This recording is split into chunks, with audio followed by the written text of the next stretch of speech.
Hello everyone, welcome back to Educated STEM, and we are continuing our series with Dr. Mahadeo Sukhai.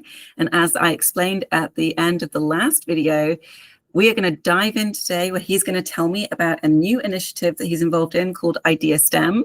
I'm going to learn all along with you because I know nothing about it currently. So Mahadeo, tell me everything there is to know about Idea STEM. That's a great question, Kate. Thank you for giving me the opportunity to share. So I'm going to actually start this story about a decade or so ago, and it really started when I had the opportunity to start to think about writing a book on a culture of accessibility in the sciences, and the book was published in 2016. It was called Creating a Culture of Accessibility in the Sciences, and was one of the first publications that actually talked about what are the things that we needed to do from an educational perspective, from a training and development perspective, for youth with disabilities in order to ensure that they could become scientists. And a lot of it wasn't so semi-autobiographical is the wrong term for it, but it was very much informed by my own lived experience and by the lived experience of others who contributed to the work as well. And that at that point in time was a culmination of about 10 years worth of effort that I had invested in understanding accessibility in the sciences. And of course, having published the book, then came the question of, well, what next, right? How do we continue a conversation that isn't very, at that point in time, wasn't a very loud conversation, wasn't a very strong conversation. In Canada, it was a non-existent conversation. And you know, every so often when you read my full biography, you'll hear things like one of the original founders of the discourse of accessibility in STEM. And the reality of it was that I was talking about accessibility in STEM while nobody else cared. And then people started to care in the latter half of the last decade, and obviously through the pandemic. And now many more people care, right? And so the question becomes, what's my contribution to that space, and the contribution that needs to be driven from my own expertise and my own kind of lived experience. Now as more people have started to care, I went from sort of academia and healthcare into the nonprofit space and being academic adjacent. And so as more people started to care in academia, I stepped away from academia and worked in the nonprofit sector to pay a bill, right? And to do a job that I really enjoy doing.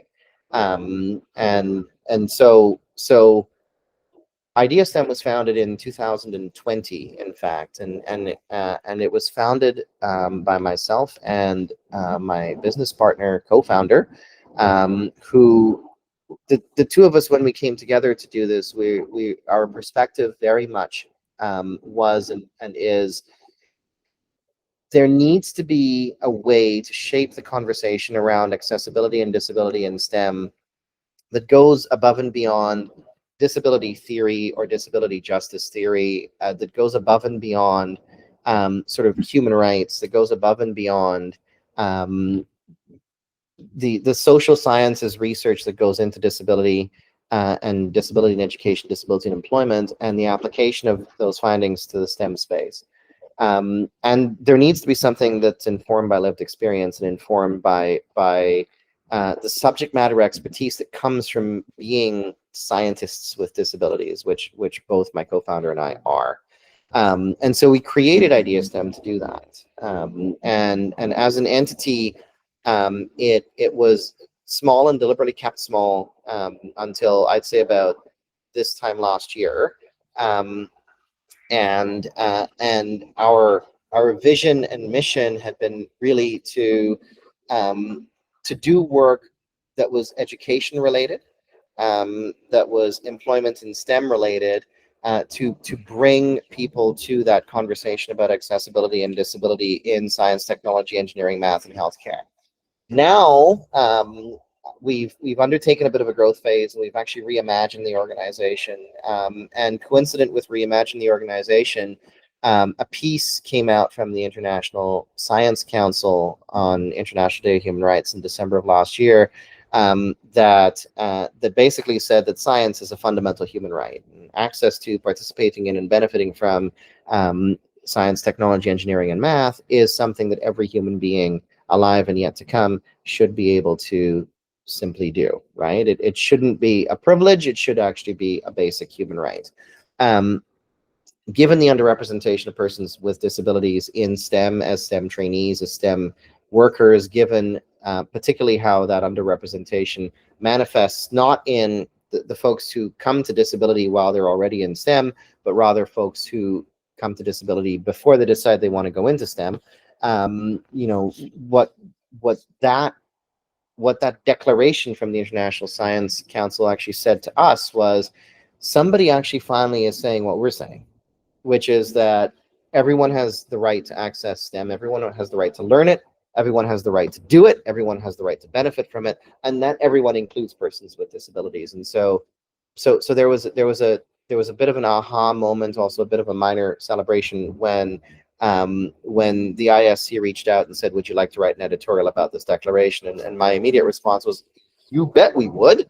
And also, where have you been all our lives? And so in December of last year, when that declaration came out, it came out alongside an editorial that, on behalf of IdeaSTEM, I had actually given the International Science Council. And happy, by the way, Kate, to give you the QR codes so that you can highlight the declaration and the editorial as well. But then what we also did at that point in time was started to reimagine how we framed IdeaSTEM's mission and vision and values. And so because now there was this declaration that was saying what we've been saying all along, we said, look, our vision is that there is a world where everyone can do science, including persons with disabilities. There is a world where everyone can participate in science and benefit from science and learn science, including persons with disabilities. This is true in the context of education, where people learn to be scientists. This is true in the context of employment, where people practice being scientists. This is true in the context of healthcare and access to technology and other ways where we actually interact with the fruits of STEM, right? And that world that we are envisioning has to be created and transformed and imagined with the full participation of persons with disabilities, including scientists with disabilities. We can't just be an add-on. We have to be integral to its creation. So that's our vision. We achieve that vision by undertaking sort of 3 strategic pillars worth of work.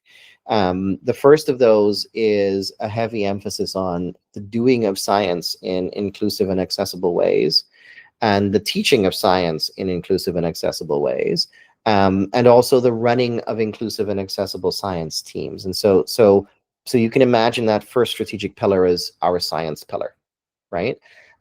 We care very much that scientists with disabilities and trainees who want to be scientists with disabilities are included and integrated within scientific teams, that the teams are set up for their success.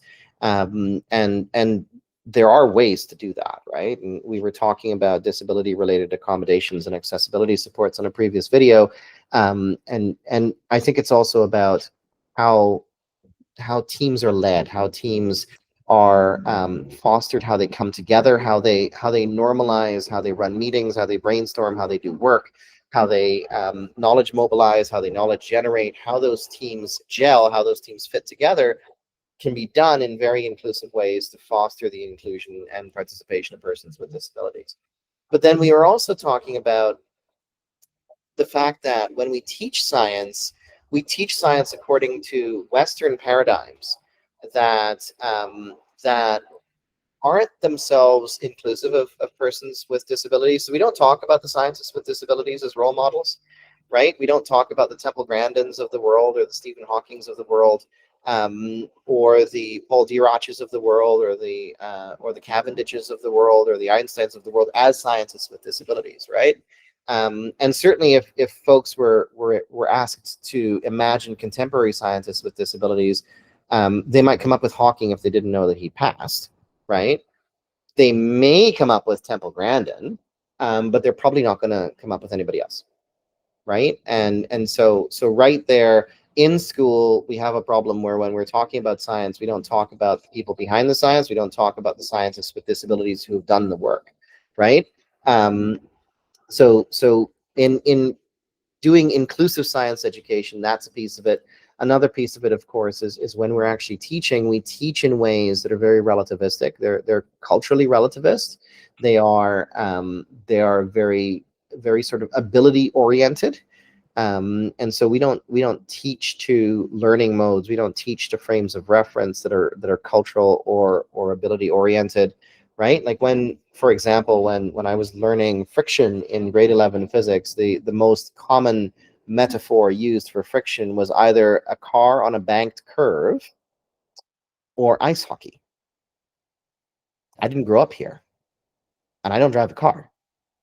And so this was the worst section of my grade 11 physics class, because I struggled with the metaphors, because I didn't understand cars on banked curves, because I can't drive a car, and I didn't understand ice hockey, because I didn't grow up in ice hockey land. I grew up in Caribbean beach land, right? We don't play ice hockey in Barbados, right? It's just not practical.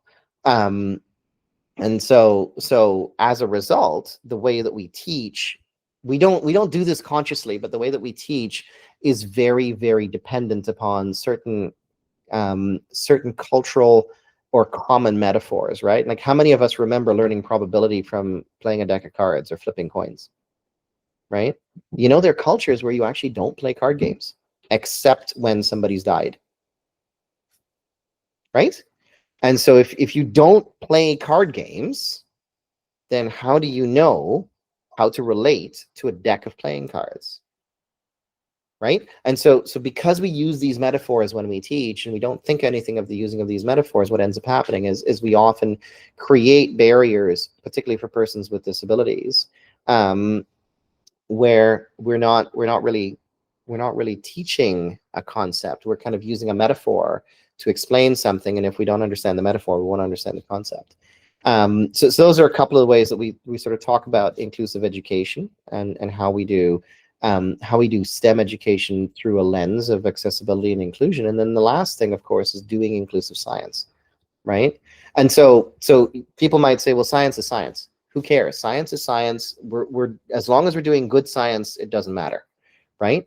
I'm going to say, yeah, but there is such a thing as bad science. And bad science and not inclusive science are very, very similar to one another. And so if we actually thought about how we did inclusive science, if we thought about how we did accessible science, good science, right? Then we're going to think about how we're actually solving problems that will address the life experiences of more people on the planet, more human beings, right? I can tell you stories about studies that I've seen, or studies that I've been asked to collaborate on, where it was patently clear that persons with disabilities were not thought about in the design of the study. And even if the study was supposed to benefit persons with disabilities, if you don't think about how persons with disabilities are interacting with the study, guess what's going to happen? The study's not going to work, right?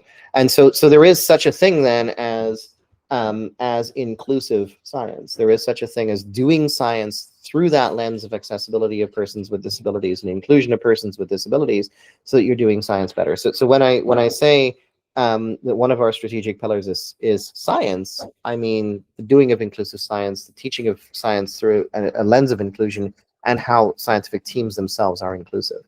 Our second strategic pillar is actually just that, strategy. And so we will talk about organizational strategy. We will talk about training and education, learning and development, and we will, through the use of our considerable experience as subject matter experts in accessibility and disability and STEM, we will coach and offer that kind of coaching and mentorship to anyone who asks for it.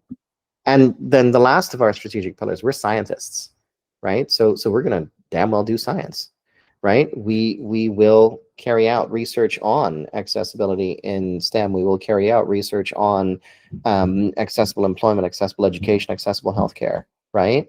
And we will use that knowledge, we'll mobilize that knowledge through influencing strategy, through influencing standards, through influencing policy. And we will also work with anyone who asks to help them figure out how to measure and evaluate their programs to make sure they are inclusive and accessible. So those are the things that we do as an organization within those pillars of science, strategy, and knowledge. And we fundamentally believe that that we are we're at a very crucial time in society at large and in the world. We're at a time where it's easy to exclude the person with disabilities, and it's hard for many to imagine the consequences of that exclusion, or to care about the consequences of that exclusion. But the consequences do matter, and our job is to help anyone who's interested to sort of close those gaps, right? And you know, at the end of the day, I've said this in a few different places. You know, I was the first person who was born blind to go into genetics. I don't want to be the last, right? I was the first person to succeed at it. I don't want to be the last, right? And I think by not thinking about scientists with disabilities, by not potentially including scientists with disabilities, we actually don't know what we're missing out on, right? And those scenarios where people don't include scientists with disabilities are the same scenarios where people don't think about including disabled persons in their research, right? So I remember coming across a study where someone had actually validated the use of a medical device. I think it was in the context of diabetes, and the validation manuscript basically had a disclaimer, which was, we did not know how to make a survey accessible to blind folk. Therefore, this device was not tested on blind folk. Therefore, you cannot use this device on blind folk. And when this device actually got regulatory approval, it was declared to be not safe for blind folk, which was so interesting, right? Because it's very easy to make a survey accessible. All you have to do is ask the right person who knows how to make a survey accessible, right? But clearly, the scientists in charge knew enough to say that they were going to exclude the population, didn't know enough to pick up the phone and ask somebody how to do it, right? And I think that's that kind of failure of imagination is why persons with disabilities who are scientists who know science, all the scientific disciplines, right, can engage effectively in these kinds of conversations, because then you have people who are going to do things and who are going to imagine things, who are not imagining things through a lens of everybody. They're imagining things through a lens of, you know, 73% of the population.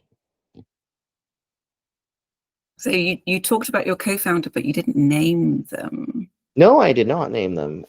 So are we keeping it a secret? No, my co-founder's name is Ainsley Latour. She's currently not fully within the space because she's actually applying her subject matter expertise as a teacher of the deaf.